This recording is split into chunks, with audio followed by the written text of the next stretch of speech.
Manchester United akan bertandang ke Molineux untuk menghadapi Wolverhampton Wanderers.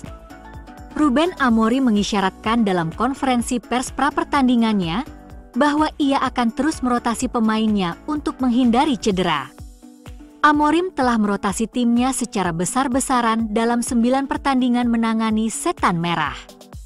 Ia akan melanjutkan hal yang sama besok, dengan Leny Yoro kemungkinan akan menjadi starter liga keduanya musim ini melawan Wolves.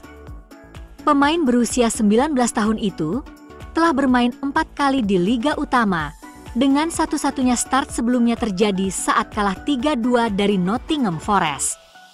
Ia menyelesaikan 90 menit pertamanya musim ini saat kalah 4-3 dari Tottenham Hotspur di Piala Liga. Meskipun kalah, bek muda itu tampil mengesankan dalam pertandingan yang sangat intens itu. Gol-gol yang masuk terjadi karena kesalahan dari Altay Bayindir dan Lisandro Martinez.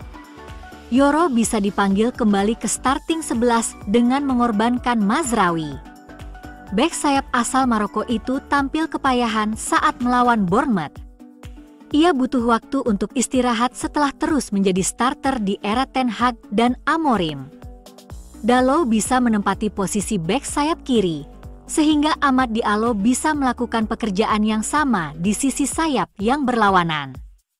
Yoro bisa pindah ke posisi bek tengah kanan tempat ia bermain di bawah asuhan Amorim. Ia masih sangat muda dan butuh waktu untuk mengembangkan permainannya. Namun, kesan awal menunjukkan bahwa ia adalah talenta kelas dunia dengan masa depan yang cerah.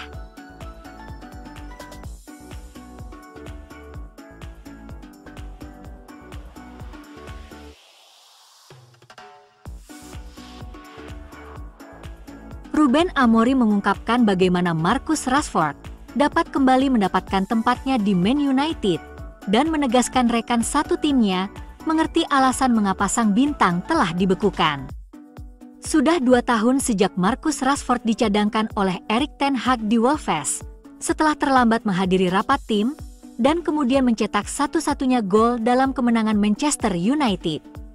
Ten Hag berharap Rashford telah belajar dari kesalahannya dan tidak akan ada lagi masalah terkait sikap dan disiplin sang pemain. Namun, United akan kembali ke Wolves pada hari Kamis dengan masalah yang sama. Dan Rashford kembali menjadi topik utama pembicaraan dan tidak ada jalan yang mudah untuk menebus kesalahannya.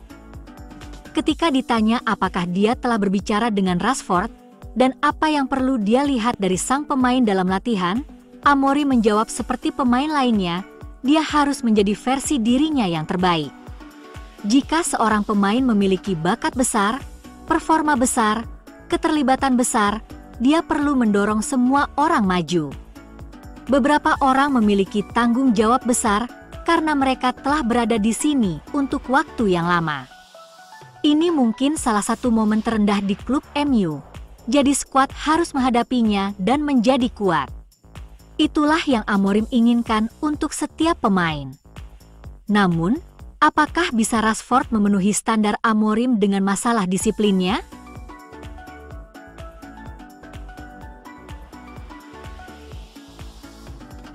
Masalah pertahanan tetap menjadi masalah terbesar bagi Amorim, karena ia terus mengganti personel dalam sistem 3 bek pilihannya.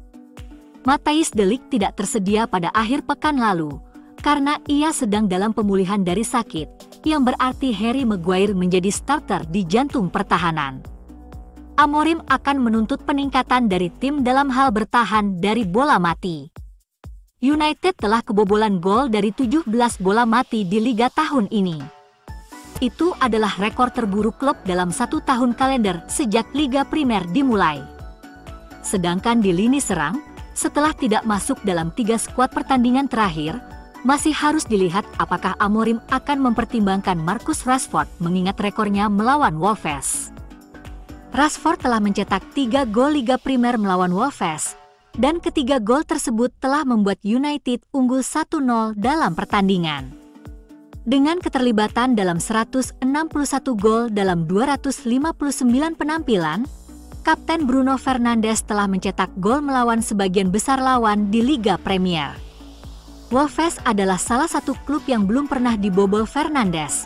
Meskipun pemain internasional Portugal itu telah berhasil membuat 4 assist melawan tim yang berjuang menghindari degradasi.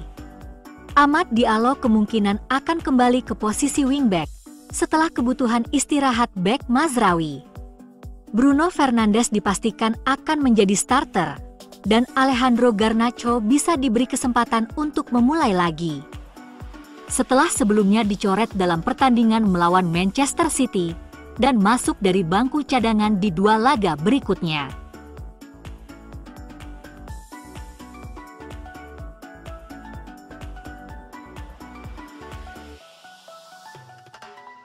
Manchester United tampaknya telah menghidupkan kembali minat mereka pada gelandang berbakat asal Belgia Arthur Vermeeren, menurut laporan terbaru. Sebelum ia bergabung dengan Atletico Madrid awal tahun ini pada bulan Januari, United sangat dikaitkan dengan kepindahan pemain tersebut saat ia masih di Royal Antwerp. Brighton and Hove Albion juga tertarik untuk mengontraknya, tetapi ia memilih untuk pindah ke La Liga. Akan tetapi, ia mengalami kesulitan di bawah asuhan Diego Simeone karena ia kesulitan untuk masuk ke tim utama. Vermeeren hanya bermain selama 160 menit di Atletico sebelum ia dipinjamkan ke RB Leipzig. Pemain berusia 19 tahun itu telah menikmati kebangkitan di Bundesliga, di mana ia sekarang menjadi pemain kunci.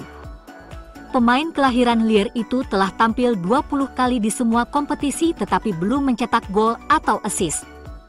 Dapat dipahami bahwa dengan memainkan pertandingannya yang ke-20 untuk Leipzig, klausul pembelian wajib senilai 20 juta euro telah dipicu. Oleh karena itu, ia akan menjadi bagian permanen dari jajaran pemain Leipzig dan tidak akan kembali ke Stadion Metropolitano. Sportcourant mencatat bahwa United kembali mengincar Vermeeren setelah ia kembali tampil prima. Ruben Amorim melihat pemain muda ini sebagai tambahan penting bagi skuad mereka. Dengan kebutuhan mendesak untuk memperkuat lini tengah mereka, mendatangkan pemain muda Belgia ini ke dalam tim mencerminkan pendekatan strategis mereka untuk membangun skuad yang mampu bersaing di level tertinggi. Perekrutan Vermeeren tidak hanya tentang masa kini, tetapi juga tentang masa depan.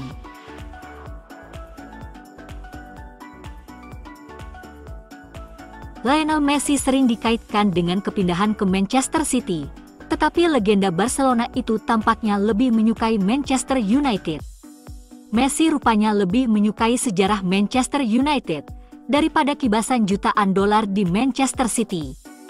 Legenda 37 tahun saat ini sedang memamerkan kemampuannya untuk Inter Miami setelah diyakinkan untuk pindah ke Florida oleh pemilik klub dan legenda United, David Beckham.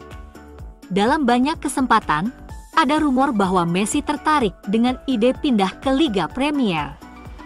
Karena kekuatan finansial mereka yang besar, klub seperti City dan Chelsea adalah yang paling sering dikaitkan dengan tanda tangannya. Namun, bukan kedua klub itu yang dilirik Messi. Karena pemenang Piala Dunia itu dilaporkan menyukai MU. Menurut Athletic, Messi dilaporkan lebih terpesona oleh klub Inggris bersejarah seperti Manchester United. Masa kini bukan satu-satunya saat Messi sempat dikaitkan dengan kubu Manchester. Saat berusia 20 tahun, Sir Alex Ferguson diyakini tertarik untuk merekrut Messi. Tidak lama setelah ketertarikan itu diketahui, Messi mengatakan kepada majalah 442 bahwa ia bahagia main di Barcelona. Messi terus mengalahkan United bukan hanya dalam 1, tetapi 2 final Liga Champions. Pemain depan yang kecil dan lincah itu mencetak gol sundulan kepala yang menjulang tinggi di final 2009 di Roma, sebelum kemudian melakukan tendangan rendah sejauh 20 yard melewati Edwin van der Sar di Stadion Wembley 2 tahun kemudian. Meskipun Ferguson tidak dapat membawanya ke United, pria asal Skotlandia itu berhasil membantu Beckham meyakinkan pemain Argentina itu untuk menolak kepindahan dari Arab Saudi demi bergabung dengan MLS.